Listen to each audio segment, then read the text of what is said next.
Hello everybody, my name is Coldblue and I'm bringing you guys something freaking awesome. Well, I think it's freaking awesome because this will be my first officially unofficial, I don't know what you guys want to call it, tournament cast. This is the Sunday Evening Cup series that is held by NA DotA. Oh geez, that's a bracket. Oh man, we don't want you yet. Anyway, long story short, I'm an unofficial caster. I'm just here to cast a game because I want to put the series on YouTube, and I'm casting from the spectator mode. I mean, I'm totally used to that. I'm not. It's something I do often, so hopefully we do see some awesome things happening. But this is a cup series. Probably not the biggest cups you guys ever heard of, but I want to give it more as many plugs as I possibly can because the Sunday evening cups. I have watched a few of them. I think I watched the last two of them. I don't remember exactly what happened because I have a short-term memory span, but you guys probably don't care about that. You guys just want to see what's in the game. So we do have these two teams going against each other. This is Caps mode, pretty much standard cup stuff. And let me go ahead and hide this overlay for a second because it's in the way. Pretty much standard cup stuff. You see this team versus that team. There's not really much to talk about outside of that. I'm not too familiar with any of the teams. Like I said, I've watched a few of the matches, but I haven't really paid too much attention because I have a short-term memory span as my excuse. So let's go and bring out the brackets so you guys can see all those. So as far as looking at the brackets go, we are in the D area right here. We're seeing if Luck Were a Lady versus Carry TP, so they're in the D bracket. These two teams have to go against each other. The teams that have buys already are the Outlaws and I don't know how to pronounce that. Damis. I don't really know how to pronounce that, but anyway, they have the buys already, so the match is just starting. Whoever wins this match that we're in right now, will be going on to face the winner between Outlaw and whoever wins the first match. So let's go ahead and put that away because I hear some awesome picks already. I heard a Weaver. I think I heard a Weaver. No, it was a Coddle. I'm sad. Officially saddened, guys. I'm officially the unofficial caster who's officially saddened. So hopefully this turned out right, but it's in the way right now. So let's go ahead and hide that. So let's go ahead and talk about the picks and bans that we see so far. So far we see excuse me for a second. So far we see Carry TP start off with the bans on Wisp and Batrider. They don't want to face either one of those. Wisp gives that global presence for almost any hero that she plays with. She meshes well with not only CK or Spin, but also Tiny. Those are the main ones she meshes well with. But I can't think of who it was. Yeah, was Sand King. I've seen that before, and that was when Wisp first came out. That's what people used to do all the time. So that is definitely a possibility. So they're going to ban her outright. They don't want to see her in the game. Batrider, he's another one of those people who you just don't want to face at all. Sticky Napalm, so ridiculous. His ultimate goes through everything, as all ultimates do. I actually just learned something interesting about that. I'll tell you guys about that in a few seconds. But Batrider, just that presence of Batrider just threatens your team the entire game. He's always prevalent. He's always prevalent during the entire game.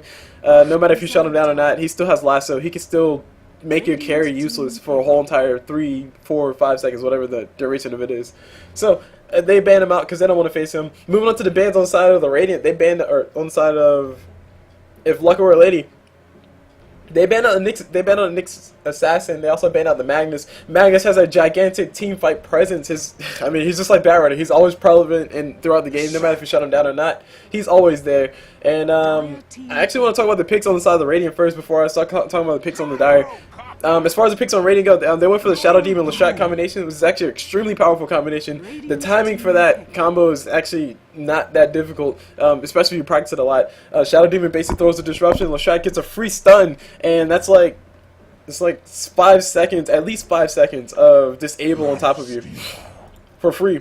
And oh, by the way, Lifesteal is punching in the face while he's doing that. So we're going to be seeing a tri-lane down bottom for those guys. Moving on to the picks on the side of the Dire side, they picked up a Coddle, they picked up a Gyro, they picked up a Lone Druid. Lone Druid is more likely going to be running either the solo safe lane, or he's going to be running a suicide lane with the bear. He can do either one pretty well. If you put him in a safe lane, he's going to sit there and just, kill everything and then get all the gold. If you try to pressure him while he's on the tower in a safe lane, he's gonna just, use his bear to tank up all the damage, and then to possibly just get away from everything. Or, long story short, he's gonna survive. That's what I'm trying to point out. If you put on a suicide lane, he keeps the bear to pull the creeps. He can do all kind of weird things with the bear. He can block the neutral spawns with the bear if he's really up to it with the micro and stuff and all his timing. So you can see a lot of cool things. So Lone Druid is a very safe pick. Doesn't really show the hand of the Dire that much, but the Gyrocopter and the Coddle kind of do. Gyrocopter as of late, hasn't picked a lot as a carry. I honestly don't like his presence as a carry, but Flat Cannon OP. I will always say that Flat Cannon and Rocket Barrage level 2 is OP as well. Do bunches of damage for no apparent reason. Then late game, when he has all those big items, he can just kill everybody. Pretty much every team fight that they have after the post 30-minute mark will basically be a free kill on all the supports. So all Gyrocopt has to do is pop Flat Cannon, that's a free kill on all the supports that are in the area, and then he can kill everybody else later.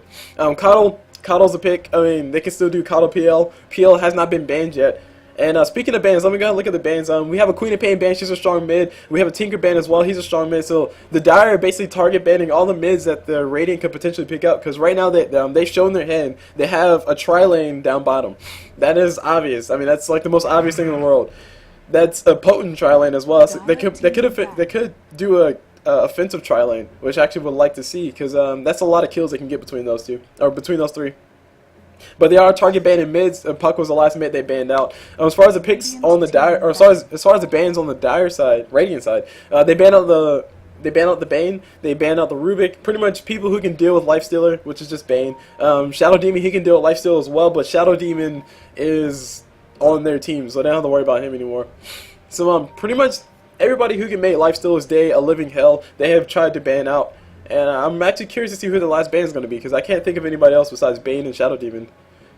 Because, oh, Storm Spirit. Oh, they can ban out a Storm. Or, actually, they might pick up a Storm, because Storm is still in the pool. That's actually a really nice thing to point out.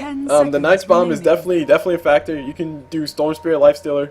Or, Storm Spirit. Yeah, Storm Spirit, Lifestealer. I said it right. Storm Spirit, Lifestealer, and Night's Bomb, that's a free, like, a lot of damage. Whenever Storm zaps in, throws out his overcharge on top, or overload on top of you, and then Nice jumps out and then starts open wounding you, attacking you, and then Storm Spirit vortexes you, you can't do anything, you're pretty much dead. So that combination is still there. The question is, do they want to ban Storm or do they want to pick Storm? That's probably not the question. That's probably not what they're worrying about. It's probably not what they're taking their time with. But I mean, there's still something to think about. I just want to sound right for once. And they banned out a Warlock. Warlock teamfight presence is what they're trying to kill. Actually, no, I take it back. They're trying to kill everything that can hold Lifestealer down. There's still the Beastmaster in the pool. I would love to see Beastmaster mid. Because freaking Beastmaster, man, he's like the manliest man next to Sven. Because Sven is just all man. And I do not say that in a sexual way, because that sounds weird. But Beastmaster pick I would be pretty happy about, but they're probably not going to go for it. They still need to carry. They have Lone Druid. Oh, hold on, I take it back. Yeah, they have Gyrocopter as a carry. Which actually, in my personal opinion, it's not really all that safe thing to do, but Juggernaut's still a viable carry, and nobody likes to play him as a carry anymore. Sadly, just Blade Dance doesn't do enough. It only doubles his attack. Anyway, I was going to say something before. Remaining. Oh yeah, that's the thing I learned. Oh, Invoker. Oh my gosh. Okay, we're going to see some Invoker play. Hopefully we see a Quas-Wax Invoker, but I have seen almost every single Invoker I've seen plays Quas Exort, and I hate it. Oh man, I swear, Quas Exorts, Forge Spirits, and then damage, it's like no fun to watch. Sunstrikes as well. Sunstrikes are really cool. But Quas Wax Invoker, I think, donates a lot more to his team. His team is not lacking in team fight because they have Lestrak. And that's really the only reason why they're not liking team fight. I mean, Shadow Demon, he can disable like 2 people total. 10 seconds remaining. And then make a third one very, very open to damage. But as far as team fight presence go, Invoker is probably going to be the biggest team fight presence unless they pick up somebody else. As far as the Dire goes, their team fight presence is astounding. They have Gyrocopter with the Flat Cannon. They have Coddle with the Illuminates, and he also has his Blinding Light to throw on people to make sure Lifestealer doesn't do any damage. And they also have Jakiro, who can just throw Ice Paths everywhere, Macro Part, Ice Path, Dual Breath. Jakiro is the definition of teamfight presence. So they have that secure. What they're probably going to go for now is just a mid. They need a mid. I'm not too sure who they're going to pick. They could pick Storm. I'm still banking on Storm, man. I think Storm's freaking awesome. But that's only when he's on my team. If he's not on my team, then I hate Storm to like it's like why do you always kill me? Because I always play supports.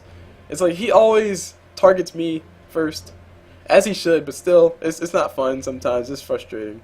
Especially when I'm playing a Venomance, I can't run away anyway. So I turn around and throw a Venomous Gale, and Storm's just like, I don't care. I'm just going to ball lightning in front of you anyway. Bad experiences. Her recent experiences as well. Anyway, so these guys are taking their time trying to think of their last pick. Like I said, they need a mid. Or they could run a Gyrocopter mid. And have a tri-lane with Jakiro, Kato, but I'm not too sure. Ooh, Phantom is still in the pool too, as well. But going for a Phantom would be extremely risky. Because they have to worry about who's going to be playing their mid. And also another combination for Caudle 10 seconds. would be, I was gonna say Slark, but as soon as I thought about it, it didn't sound right. So let's pretend I didn't say anything, guys. Let's pretend I didn't say anything. So they pick up a Luna. They decide to go for a Luna for the carry. So Gyrocops is probably going to be either support or mid. Oh no, he's probably going to be mid. Jakiro, Caudle, Luna will be in the tri lane. Gyrocops will be mid, and Drew will be in the suicide solo lane. Or potentially, I don't know. It's a number of ways that the Dire can run the lineup, but I would really like to see a mid Gyro because I haven't seen that in a long time. But they could run a mid Caudle if they really wanted to. They could run anything. Like the options are open for the Dire. Like what they should run is not or can be argued heavily. So I'm just gonna pretend that I called the right thing and not call anything. Because I'm a boss. Heck yeah. Anyway, so let me go ahead and do it. Starting off with the Dire side, as I always do. Well, as I typically do. Because they're all picked up first. But I mean, they're all picked up at the same time. Starting off with Dire side, starting off with this Caudle. And these guys are going for a smoke gank early. So early smoke, they're trying to get into the jungle, trying to infiltrate the jungle, and trying to get as many wards down and get a free kill if they potentially can. You see the path getting drawn right there on the map. They're going through this way.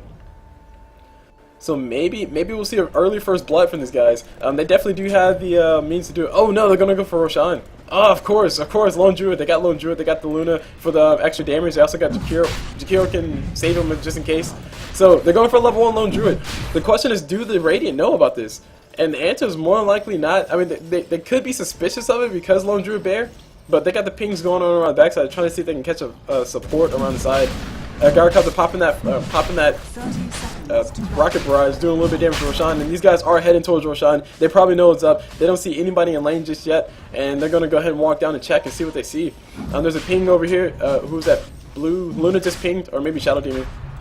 GLHF thrown out by Invoker, and Roshan's almost going down. Caudle's about to die. Oh my gosh, if Caudle would have died to Roshan, the jig would have been up. The jig would have definitely been up. These guys are waiting around the Roshan pit. They're trying to pick up the rune, that's what it is. This is a tri lane down bottom. Roshan does go down. They probably know what's up. Of course they know what's up. Luna picks up a free Aegis, and that was a free Roshan. Not necessarily free, but that Roshan went down. Lone Druid Bear had no problem taking that up. Keeper of the Light almost died, which is actually kind of funny. And Lone Druid is going to go ahead and walk on the top. So successful level 1 Roche. The Radiant weren't really in any position to actually do anything. Invoker was mid, and whoever was top, Darkseer was top already. So getting a nice little upper leg. Everybody is level 2 already on the side of the Dire, which is actually pretty awesome. That means they're a whole level ahead. That means the supports are ahead, or can do a little bit more. Jakiro has Ice Path, and he also has Dual Breath or Liquid Fire. Hold on for a second.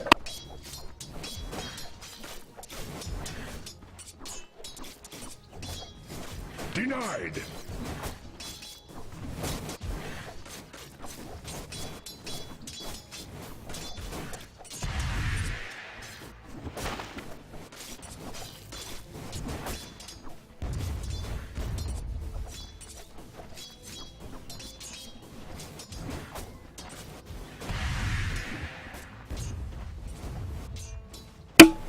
Alright, sorry about that, but there's pizza downstairs, and oh my gosh, I just missed the first blood. Holy crap, it's not my fault, guys. I got pizza downstairs. That's my excuse. Gyrocops gets the first blood down bottom. Ice Path from Jakiro. What? Oh, no, Gyrocops got caught with the stun. Okay. Okay, first blood goes to Jakiro. They're bottom lane. I mean, sorry guys, totally missed the whole entire thing, but like I said, there's pizza downstairs, and oh my gosh, I'm hungry too. It's gonna be a long string of games. Oh, I am casting as many games as I possibly can. I'm probably going to try to cast at least one in every ring of brackets because I can't cast every single one because I can't be all there at once. But yeah, I'm here at this one. And I missed first blood already, so I'm already up to a good impression for everybody who's new to watching my stuff. Luna has Aegis. She can actually go dive if she wants. Roshan won't be back up for another few minutes, and Gyrocops goes down. Gyrocops kills lifestealer down bottom. So this bottom lane is actually a lot of action. There's a Leshrac eating a Caudle wave, illuminate, and this just shows you the power of a level 1 Roshan. The level 1 Roshan puts the supports at a higher level to where they can do a little bit more. Caudle can be a little bit more generous about when he spams his illuminates because he has his chakra magic already. Jakiro can throw as many ice passes as he wants. He also has liquid fire, so that's more extra damage, unnecessary damage at that. Gyrocops, he has his flat cannon and he has his rocket barrage, so he can do auto text to everybody. I mean, it's not really all that big of an impact. It's not as big of an impact as Caudle having his Chakra magic so early. And I can't stop thinking about the pizza we have downstairs, guys. Anyway, Invoker does have his invoke. He has cold snapping. He's going for a quas. He is going for a quas Exo Invoker. No quas Wex. I honestly think quas Wex to make it freaking awesome. But he does have those instances of the quas so he can heal up whenever Luna does a little bit damage to him. Luna did go for a bottle. She did rush for a bottle. She had the gold to do it, so why not go for it?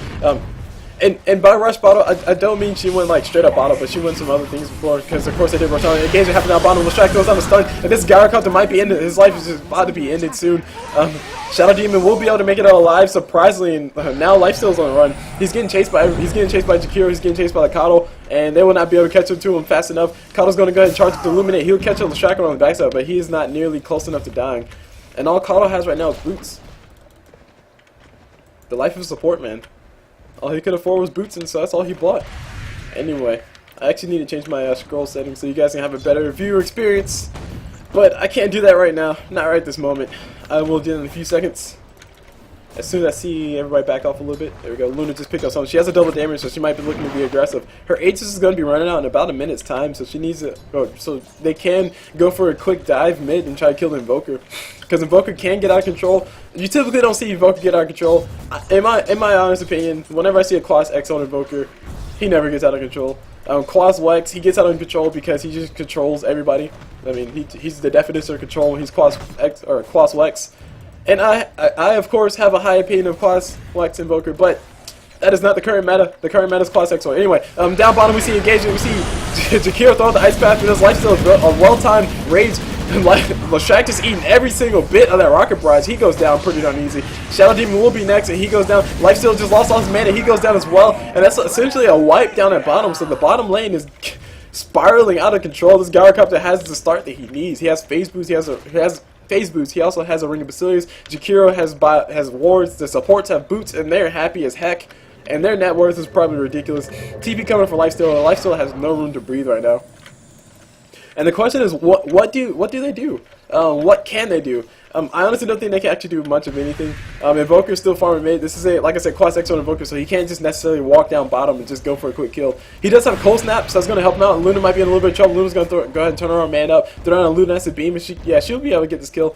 Actually, no, Invoker's using those bottle charges. Luna needs to use her bottle charges as well.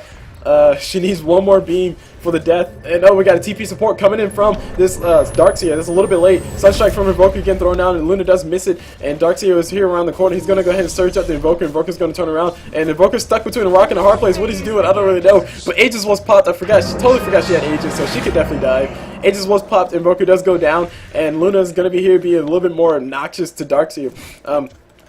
And she can actually do that. Meanwhile, down bottom, we have more engagement happening down bottom. A lot of damage getting done. Leshrac goes down. Ice Pad catches 2. Lifesteal rages off cooldown in alone 1 second. Shadow Demon donates his life to make sure his carry can get away, but I don't think his carry will be able to get away. Another Ice Path is up in another 3 seconds. Lifesteal will be getting caught out by it. Gyrocopter pops that rocket barrage, but he's out of range. And the question, really, truly, the question is, how hard can you win a lane? And these guys are winning that lane pretty darn hard. That level 1 Roshan, just showing you guys what a level 1 Roshan would give you. Lone Druid, he has level 2, so he had his bear. He also probably had Rabbit or Synergy up, so a little bit more extra damage, I guess. Yeah, he had Synergy up before he did Rabbit. It's actually cool.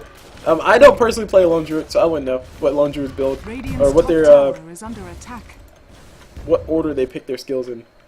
And if you guys give me a second, or if this bottom lane gives me a second, I will go change my settings so I can not feel so subconscious about when I scroll. So I'm going to switch this. And game interface. Oh, okay, it was good. And oh man, just in time, I hear engagement. Shadow Demon throws out disruption. Leshrac will probably follow up the stun. The stun won't be followed. The stun won't land. But he gets caught inside the call down, and Gyrocopter just eats him alive. Ice Pack from Jakiro from downtown catches the Shadow Demon. Shadow Demon will lose his life as well. He goes down, and Jakiro. Oh man, Jakiro's just gonna do as much damage as possible to Lifesteal. He might be going down. Lifesteal is still on the light that he can. Nope, not enough damage. And Jakiro makes it out alive, surprisingly. And there's Jakiro laughing. So like really, the level 1 Roshan definitely propelled the team in a good direction. Their bottom lane is I honestly wouldn't say that Dire's bottom lane will be like as much of a kill lane as the Dire's is. What things they could have done differently, I would honestly think doing an offensive tri-lane would be much better. Offensive tri-lane with Leshrac, Shadow Demon, and Lifesteal, that's pretty much free gold. Lone Druid, he can't really do much because he gets harassed the crap out of by these guys. But to be honest, they were probably expecting the Lone Druid down here. So the offensive tri-lane from the Dire was actually good. I think maybe a rotation would have definitely solved the issue. But the question is, like if the Radiant would have rotated, then would the Dire have rotated as well? And that answer would probably be yes, because their lane is going so freaking well. Lifesteal's Rage only comes up every 15 seconds, so it has a cooldown. He can't keep it on forever. If he can keep it on forever, it would be great. Kato whips a wave, but it doesn't really matter. We got a rotation coming down bottom from mid. This is Luna. Luna's looking to get a few kills. She has her ulti up. She can actually catch off somebody. She catches around the backside, especially if she catches up solo. And she's going to win around the backside. The creeps do spot her out. She's here now. The whole entire Radiant side is surrounded. Disruption thrown on top of Gyrocup, so he can't do any damage. Call down from Gyrocup, so Luna pops the ulti just to make sure she can do all the damage. And that's pretty much the whole entire bottom lane in shambles. Everybody's gone. Lifesteal trying to man up against Jakiro, but Jakiro has 2 heads, and he's a dragon. You can't man up against a dragon. And there's Lifesteal going down. This bottom tower goes down as well. Meanwhile, Invoker, where's Invoker? Invoker is still trying to farm up his items. Man, this is a problem. This is definitely a problem because not only has the mid lane has actually been doing really well. Luna has 40 last hits versus Invoker 17 last hits. Has Invoker died? Yes, Invoker has died at least once. He's died twice to Luna, I'm assuming. And Roshan's back up in another few seconds. Almost called that right. Like 5 seconds, 10 seconds or something like that. See, what does Lone Druid have? Lone Druid has a decent amount of farmers, but he has phase boots. He also has, he's building Maelstrom. Cool. He's trying to go for Darkseer. Darkseer might be in a little bit of trouble. He's waiting for the Entangle to proc first, and then he'll pop his Surge while he's entangled. And nope, he's going to go ahead and pop his Surge now. Does he have Entangle? Yeah, he does have Entangle on Bear. And Lone Druid is going to die for it. He's going to go straight forward. The Bear's taking out now. Lone Druid's taking out. Meanwhile, down bottom, we see Lifesteal go down. I'm not too surprised about that. He has been dying. He's pretty much going to keep down like that. And there's a lucky Entangle on top of Lone Druid's Bear. And as soon as I leave, these guys get another kill. There you go. We see Leshrac explode. And that bottom tower is down. This is looking to be a very short game. This might be a very quick GG, guys. This is a what is it? 1 game series? Don't know what you call it.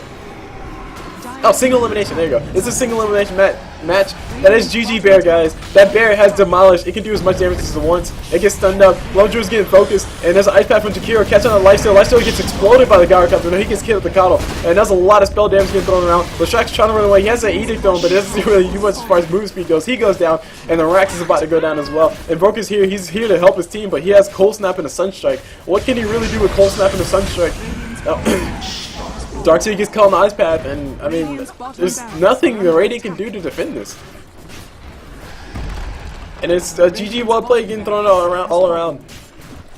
This is GG well played, GG well played, GG. Like I said before, Quas Wex Invoker. I think Quas Wex Invoker is what they needed, but I mean, by the time he picked the skills, it was a little bit too late. That level 1 Roshan definitely propelled the Dire into an extremely good position. This not only did the supports have really good spells already, but I mean, everybody is level 2 versus their level 1. Levels do matter, especially when you have heroes such as Lone Druid, you have heroes such as Luna, you have heroes such as Jakiro, who, okay, not so much Jakiro. Jakiro can do a lot with just like level 1, just ice path the crap out of everybody. But my point being, they were a level up, they had more gold, they had more ability to buy stuff, and that game ended. That game went down faster than Cook a Ship. I haven't said that in a while, but I'll say it this time. And also, Luna did a good job keeping Invoker down in that mid lane. That was a Quas X-Old Invoker, but it did not work out as they expected it to be. The way the Radiant wanted to play this was basically have a kill lane with the Lone Druid. Yes, I know it was Lone Druid. Oh man, Invoker's in a lot of trouble. Invoker's going to throw a Sunstrike right down next to him, and the Bear's going to chase him. The Bear might be going down. Will Invoker make it out alive? Yes, he will make it out alive. The Bear will make it out alive as well. He might be able to turn around and do something, but no, he doesn't have any spells. He has his Ice Wall up, and now he's going to run away. Meanwhile, the middle tower's still being sieged. Invoker's still fighting. He's still trying to be. He's trying to represent his team. There you go. He finally DC. So we will be seeing this game end very soon, sooner than the game actually ended. And I'm sad to see Syllabear didn't actually get a Maelstrom. Radiant's Hopefully he gets enough gold for a Maelstrom. Actually he has enough gold for it now. Nope, he's a little bit short. Yeah, that recipe 600. Oh, he's building Armlet. Okay, Armlet Bear. Totally forgot about Armlet Bear. Just enjoy casting. But yeah, that was a pretty definitive victory for the Dire. I mean, that level Roshan. I mean, that was risky, but they definitely got it. I mean, nobody was contesting it. So anyway, my name's Cool Blue. I brought you guys the first game that I'm casting of the Sunday Evening Cup Series, powered by NA Dota. You see it right there. Go ahead and check out NADota.com. That is the North American Dota scene, I guess, Dota scene website, if you guys want to call it that. I'm in North America, so I definitely follow the site.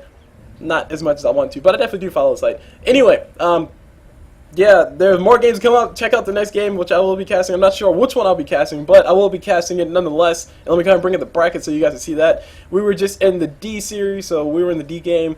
And Carry TP just won there, so they'll be moving on to the G series, or to the G match. I'll probably take a break and go eat some pizza, because I'm hungry. And catch you guys up on one of these two games, so either the G or the H game. Whatever game comes up next. Anyway, hope you guys enjoy the cast. I'll see you guys whenever.